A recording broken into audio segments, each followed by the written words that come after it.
Let's be completely honest for a moment. In your own mind, you're probably a genius, aren't you? You imagine yourself at the pinnacle of success, enjoying a brilliant career and a lifestyle that would make anyone jealous. You can visualize it with such clarity that it feels almost tangible, like something you could just reach out and grab. But what does your actual reality look like? You're likely sprawled out on your sofa, mindlessly flicking through your phone for hours on end. Your thumbs start to ache from the constant swiping and tapping. Every new year, you design the ultimate vision board, filled with inspiring images and ambitious goals. Yet, as the months pass by, you find yourself stuck in the exact same position. The vision board gathers dust, a silent testament to unfulfilled aspirations. When you glance at your list of tasks, you feel a sense of total suffocation. The sheer volume of work feels like a heavy blanket pressing down on you. If that description sounds like you, please realize that you aren't the only one. There is a massive population of people in the same boat, individuals with high ambitions who are completely paralyzed. They yearn for progress, but find themselves frozen, unable to take action. The most painful part isn't that you are inherently lazy. It's the realization that you are capable of achieving great things, yet you simply cannot force yourself to take that first step. The potential within you feels like a caged bird, desperate to fly, but unable to open its wings. Here is the encouraging news. You aren't fundamentally broken. You are just trapped in a quiet, psychological snare that catches many people. This snare is insidious, often unnoticed, until its grip tightens. In this video, I am going to explain why your mind constructs its own roadblocks when facing major objectives. More importantly, I will provide a straightforward system you can implement immediately. This system doesn't rely on your moods or fleeting bursts of inspiration.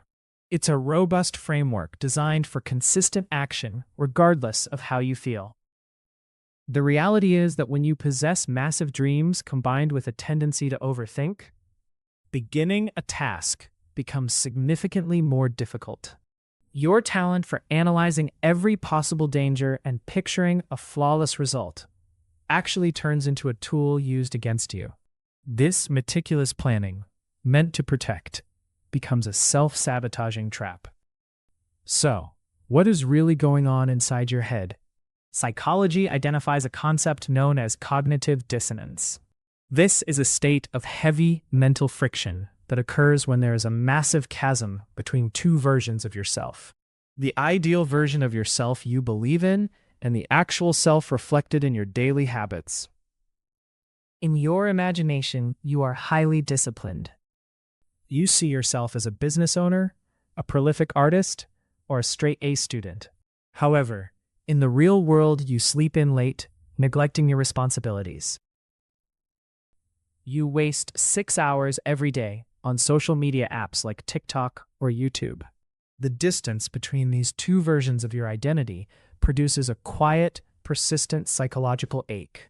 It's a dull throb that reminds you of what you could be versus what you are. To cope with this discomfort, your brain begins developing protective mechanisms. These mechanisms are designed to shield you from the painful truth. You don't want to face the fact that you lack self-regulation. So you start making excuses for your delay.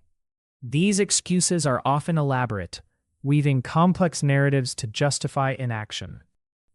You tell yourself that you haven't started because the conditions aren't perfect yet. The stars haven't aligned, the muse hasn't struck, the wind isn't blowing just right. Or you use the classic line, "I'm just burnt out. I need to recharge so I can be more productive tomorrow." This self-deception provides temporary relief, but it perpetuates the cycle of inaction. The promise of tomorrow becomes a never-ending deferral. You convince yourself that a magical burst of energy will appear, enabling you to conquer everything. But that burst rarely, if ever, arrives. Instead, the cycle repeats. deepening the chasm between your ideal and actual self. This mental loop can feel inescapable, a prison of your own making. The good news is that understanding this cognitive dissonance is the first step towards breaking free. Once you recognize the patterns, you can begin to dismantle the protective mechanisms. And finally, bridge the gap to your true potential. But that tomorrow is nothing but a fantasy, a shimmering mirage that perpetually recedes. When the next day arrives, you simply recreate the same exhausting cycle of avoidance. You might wake up with a fleeting sense of resolve, a spark of determination. But within a few hours, your drive evaporates like morning dew under the sun.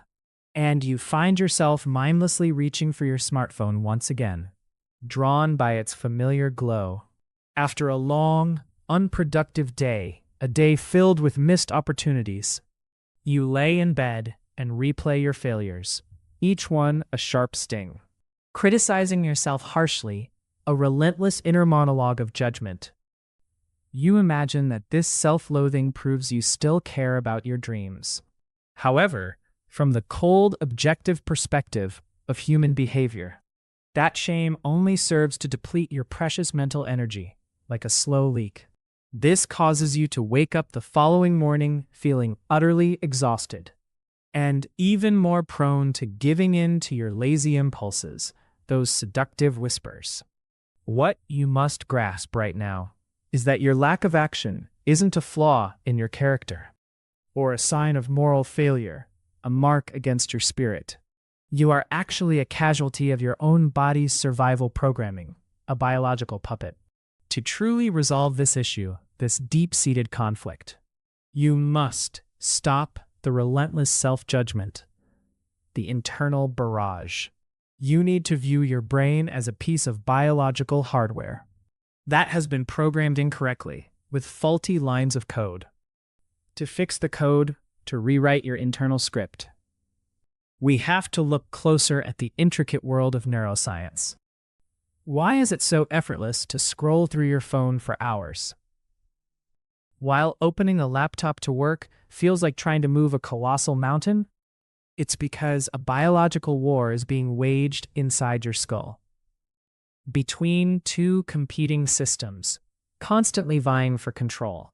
First, there is the logical center, known as the prefrontal cortex. This is the home of your long-term goals, your grand ambitions. It understands that if you put in the effort today, like planting a seed, you will have a prosperous life 5 years down the road, a bountiful harvest. Second, you have the survival center, the ancient limbic system. This is the primitive part of your brain, a relic from our distant past. It has no concept of the distant future, only the urgent now. Its sole mission is to ensure you survive the present moment. By following one golden rule, conserve energy and stay away from pain. When you begin a challenging project, a task demanding effort, your logical brain knows it's beneficial for your future self. But your survival brain perceives nothing but stress, a red alert, and a massive expenditure of energy, a depletion of vital resources. From a purely biological standpoint, it views mental exhaustion as a threat, a direct threat to your very survival, a dangerous foe. It immediately activates a defense protocol, an automatic response. It hijacks control from the logical brain, seizing the reins, and generates feelings of nervousness, a buzzing unease, restlessness, an inability to settle, or even sudden, overwhelming fatigue, to force you to quit, to disengage from the perceived danger. It drives you toward an easy, safe, low-effort distraction. That is exactly when your hand instinctively moves toward your phone, seeking solace. Software engineers are well aware of this biological vulnerability, expertly designing platforms. They build social media to trigger dopamine releases the moment you start scrolling. Make no mistake, dopamine isn't a simple pleasure chemical, as often misunderstood. Scientifically, dopamine is a chemical primarily for reinforcing behavior. When you dodge your work and look at your phone, your stress vanishes instantly, and a surge of dopamine floods your system, providing immediate relief. Your brain quickly logs a powerful lesson for future reference. Avoiding work and staring at this screen keeps me safe and happy. Let's repeat this exact behavior next time I encounter stress. You do this every single day, often without even noticing the pattern, and you carve out a powerful, ingrained neural track in your brain. Your perceived laziness isn't a flaw in your personality, it's a survival defense. This system shields you from temporary discomfort, like starting a hard task. But it absolutely destroys your long-term prospects and future potential. Once you grasp the biological origins of your procrastination, you gain insight. You also need to identify the rationalizations your mind uses to justify staying still. The more you overanalyze, the more skilled your brain becomes at crafting arguments. Arguments that sound perfectly logical, yet keep you trapped in inaction. You are currently stuck because of 3 very subtle psychological traps that impede progress. The first snare, the most common, is the motivation myth. The self-improvement world has convinced us all you must feel motivated before work. You stay on the couch, waiting for that lightning bolt of energy to strike, thinking you just haven't found the right spark to finally get moving. In reality, motivation is nothing more than a passing emotional state, highly transient. It fluctuates based on how much sleep you got the previous night, your current blood sugar levels, impacting your energy and focus, and your stress hormones, which can drain your drive and enthusiasm. Betting your entire future on such an unstable biological sensation is a failing strategy. High achievers don't possess more motivation than you do. That's a misconception. They simply understand a fundamental, often overlooked, law of productivity. Action must come first, and only then will motivation naturally follow. You have the formula backward, hindering your own progress. Research proves that if you force yourself to work even for just 10 minutes, your brain provides a dopamine hit from finishing a small, initial task. That internal chemical release is what actually fuels the drive to keep going. It sustains your momentum for several hours once you've initiated the work. Motivation doesn't precede, it arrives after you've started the activity. If you sit around waiting for it, you'll be waiting for the rest of your life. The second snare, a cunning trap disguised as virtue, is the shield of perfectionism. You refuse to start any new endeavor, any daunting project, because you believe your first attempt has to be absolutely flawless. You wait endlessly until you have more cash, more time, or better tools for the perfect launch of your grand idea. Let's face the harsh, unvarnished truth. Perfectionism isn't about having undeniably high standards. It is, at its core, a sophisticated defense mechanism for your fragile ego. It is nothing more than fear of failure, subtly disguised as an earnest pursuit of excellence. Why does your mind so vehemently fear being imperfect in your endeavors? Because in your head, you view yourself as someone with immense, untapped potential. As long as you never actually try, you get to comfortably maintain that comforting fantasy of greatness. But if you actually do the work, if you put in the effort and your initial result is poor, which is totally normal for any beginner, you have to deal with a painful, undeniable reality check. Your actual skill level at this moment isn't that high yet. Procrastination, in this context, cleverly protects you from that ego bruise. It feels much safer to be a lazy person with limitless potential in your mind's eye than to be a struggling novice in the harsh, unforgiving real world. But keep this crucial insight in mind.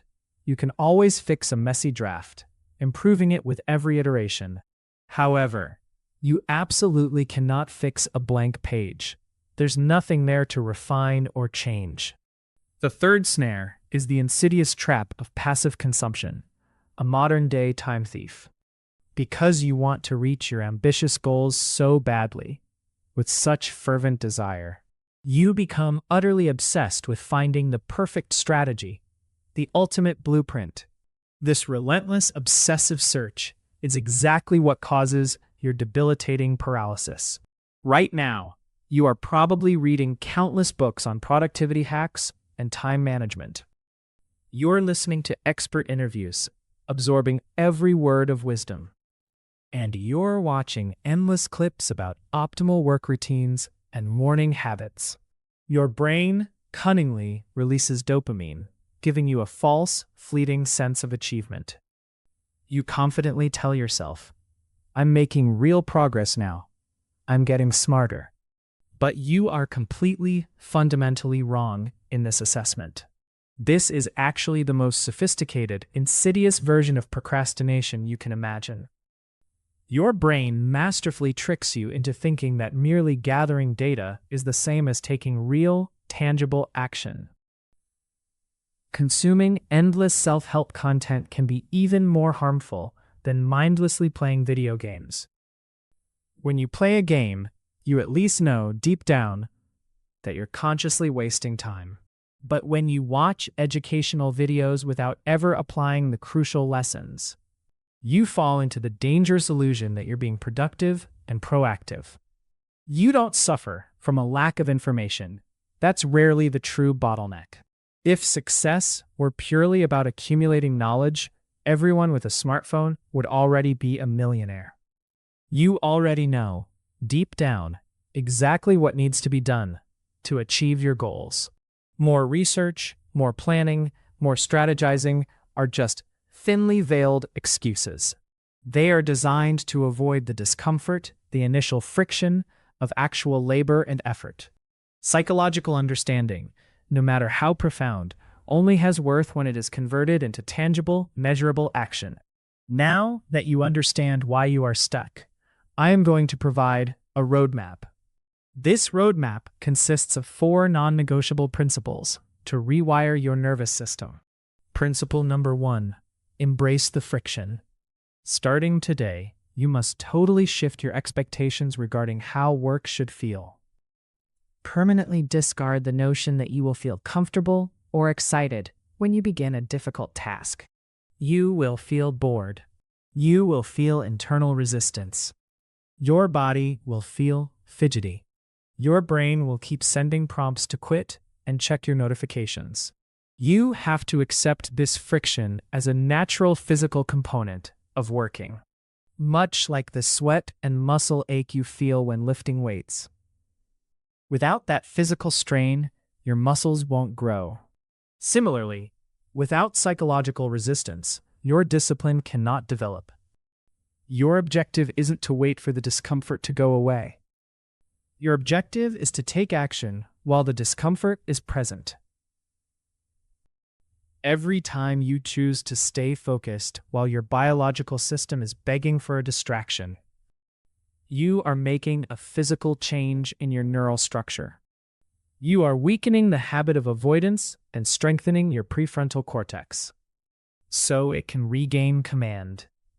Usually, this resistance hits its peak in the first 10 to 15 minutes. If you can push through that window, the momentum of focus will eventually take over. Principle number 2, make the task ridiculously small or micro-stepping. Why do you feel overwhelmed when looking at your to-do list? It's because you're allowing a giant pile of work to crush your nervous system. When you set a goal like write a 20-page report or study for 4 hours, your limbic system immediately views the energy cost as too high and shuts you down. The fix is to use the psychological tactic of lowering behavioral friction.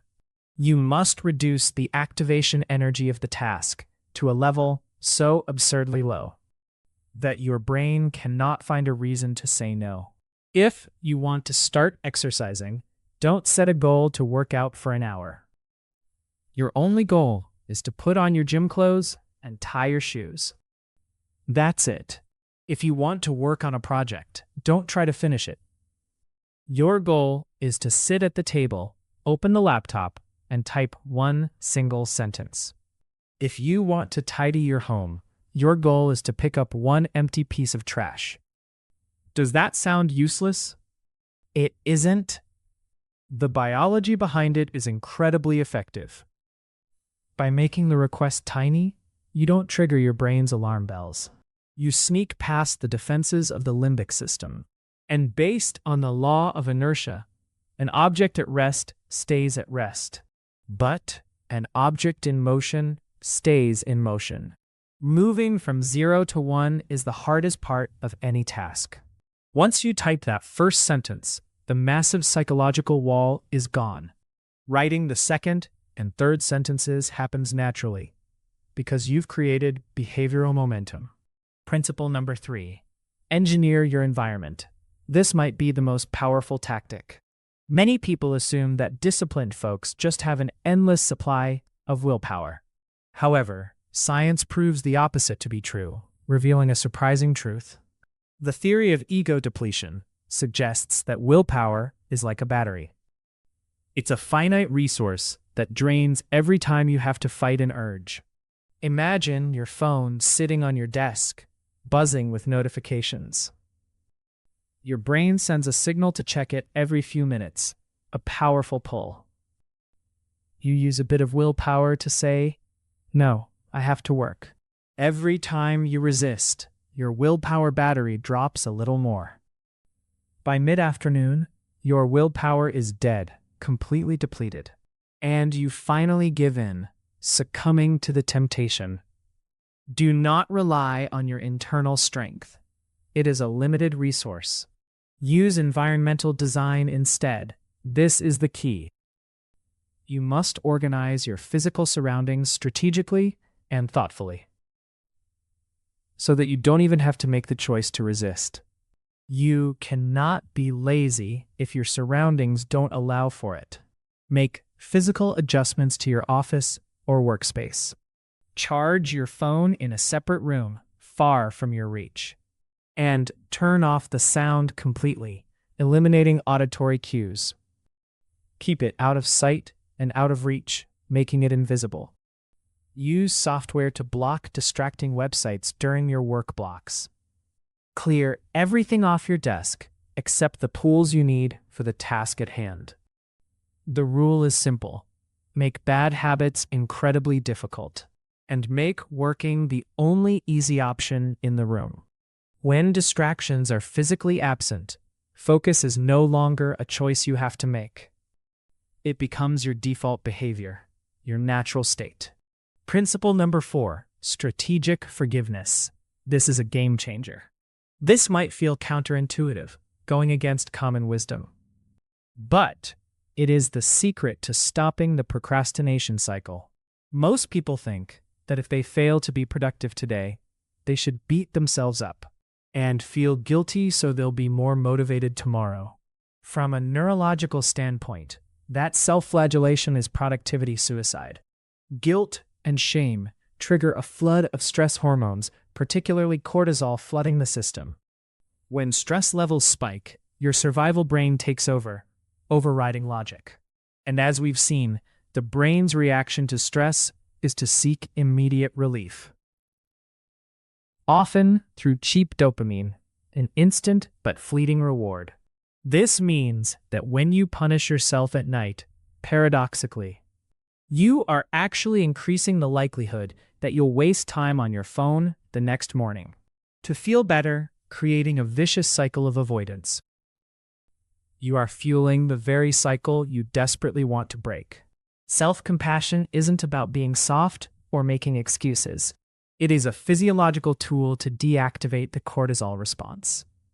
If you wasted the whole day, that is simply an objective fact. Treat it like a technical error in a system, a glitch. Don't label yourself as a failure or useless. Those are destructive. Labels don't get work done. They only hinder progress. Analyze what went wrong, identifying the root cause. Acknowledge that the system failed today, not your inherent worth. Let go of the emotional baggage, releasing the heavy weight. And reboot for tomorrow, starting fresh and renewed. Professionals never allow one bad day to turn into a week-long mental crisis. You have spent a massive portion of your life just dreaming about a better future and making plans that never actually happen. The massive gap between wanting everything and starting nothing is simply your nervous system trying to protect you from failure. This endless planning phase is just a comforting illusion designed to keep you safe from the friction of actual effort. You are not uniquely broken or inherently lazy for feeling trapped in this heavy cycle of absolute mental stillness. Please forgive yourself for the time you spent frozen and recognize that you possess the power to move forward today. What is one remarkably small and simple action you are willing to take right now to break that long silence? If this resonated with you, share your brave first step in the comments below to establish a quiet personal commitment. The beautiful life you truly desire is quietly waiting on the other side of your willingness to simply begin.